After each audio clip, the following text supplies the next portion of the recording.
Hi all, I welcome you to this channel, and if you are the first time here, make sure you subscribe to this channel by clicking on the subscribe button in order to stay updated about the most trending technologies.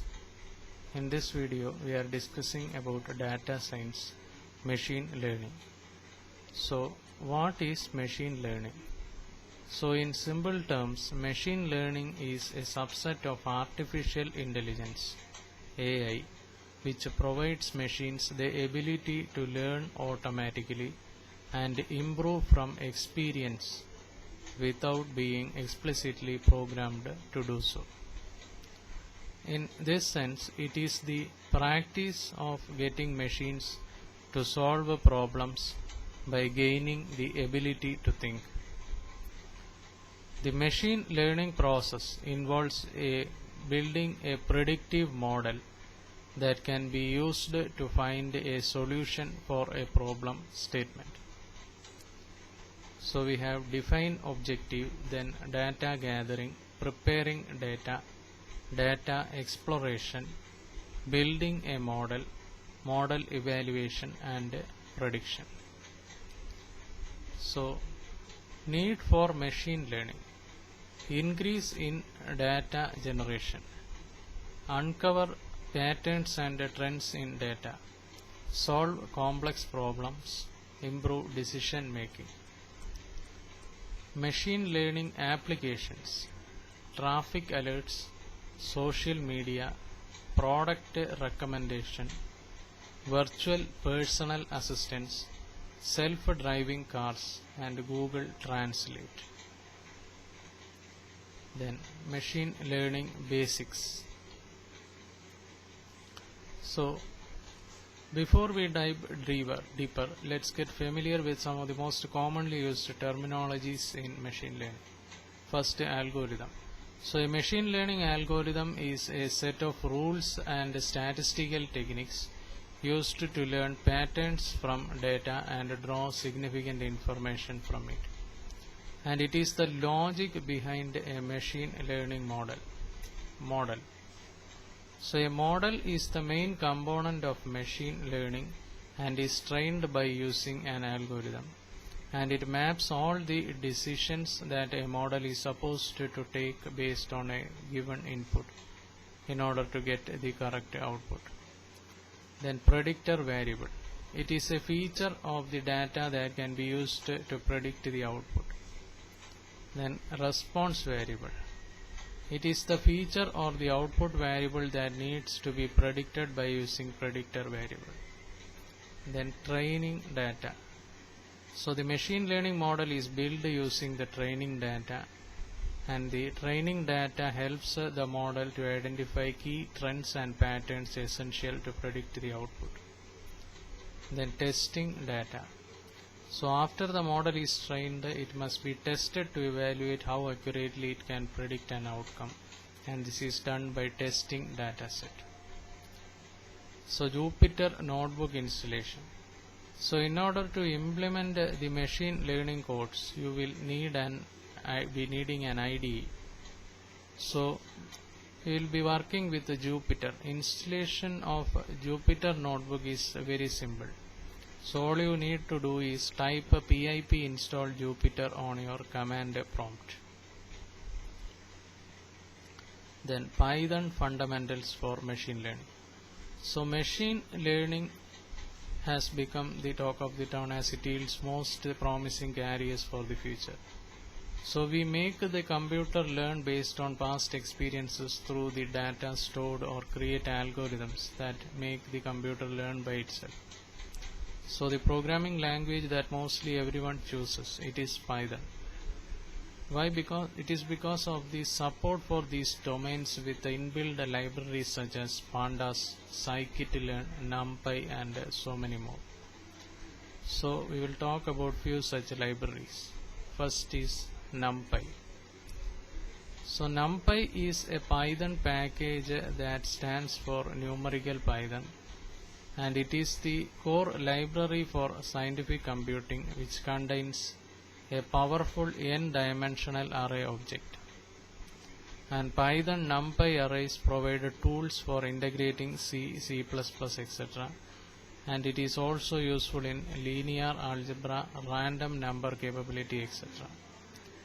NumPy array can also be used as an efficient multi-dimensional container for generic data. So, one-dimensional NumPy array we can write as import NumPy as NP and a equal to np dot array 1 2 3 and print it. Then multi-dimensional NumPy array is import NumPy as np a equal to np dot array 1 2 3 comma 4 5 6 and print it. Then the output will come like 1 2 3 4 5 6. Then pandas. So pandas is an open source software library that is built on top of NumPy, and it is used for data manipulation, analysis and cleaning. And Python pandas is well suited for different kinds of data such as tabular data with heterogeneously typed columns, ordered and unordered time series data, arbitrary matrix data with row and column labels, unlabeled data, and any other form of observational statistical data sets. Then the Python pandas operations are slicing, merging and joining, concatenation, changing the index, change column headers and data fungi. So scikit-learn.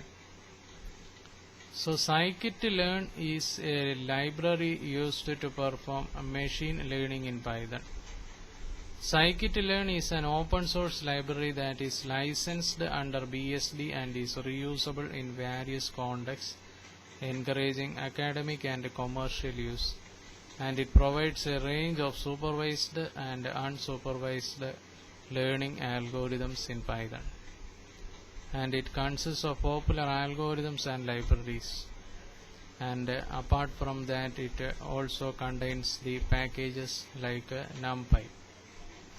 So NumPy is a Python package that stands for numerical Python, and it is the core library for scientific computing, which contains a powerful n-dimensional array object. Then matplotlib.pyplot is a plotting library used for 2D graphics in Python programming language, and it can be used in Python scripts, shell and web application servers. SciPy. SciPy is an open source Python library used to solve scientific and mathematical problems, and it is built on the NumPy extension and helps in data manipulation and visualization. So to implement scikit-learn, we first need to import the above packages, and you can download these two packages using the command line, or if you are using PyCharm, you can directly install it by going to your setting in the same way as you do it for other packages. So then machine learning classification.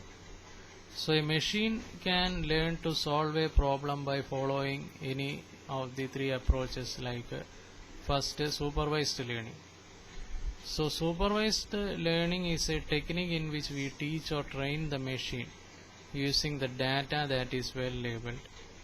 And to understand supervised learning, let us consider an analogy. So as kids, we all needed guidance to solve math problems, and our teachers helped us understand what addition is and how it is done. So similarly, you can think of supervised learning as a type of machine learning that involves a guide, and the labeled dataset is the teacher that will train you to understand patterns in the data, and here the labeled dataset is the training dataset. So now, with having a basic understanding of what supervised learning, let us also understand what makes this kind of learning important.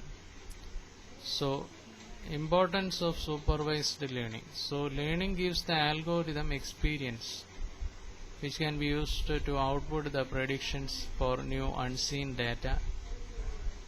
Experience also helps in optimizing the performance of the algorithm, and real-world computations can also be taken care of by the supervised learning algorithms. So type of supervised learning are regression and classification. So regression is the kind of supervised learning that learns from labeled data sets and is then able to predict a continuous valued output for the new data given to the algorithm. And it is used whenever the output required is a number such as money or height.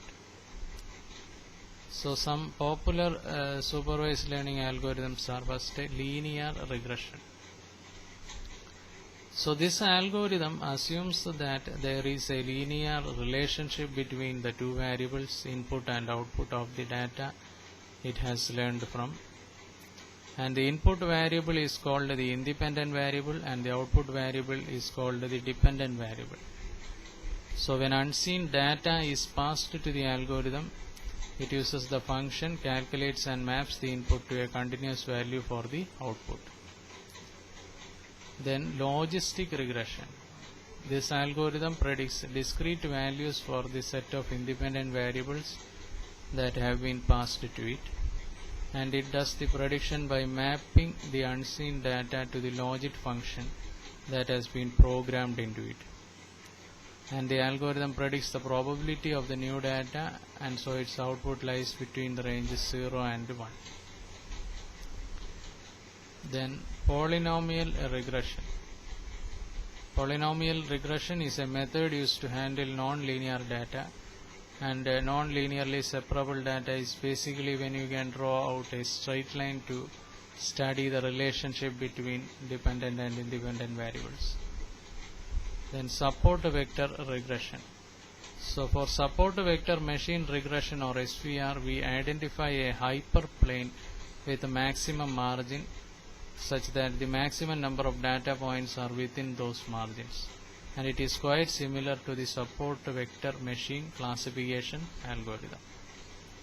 So this was a brief discussion on data science and machine learning, and we will be discussing more on data science and machine learning in the upcoming videos. And if you are the first time here, make sure you subscribe to this channel by clicking on the subscribe button in order to stay updated about the most trending technologies. Thank you for watching this video. Bye for now.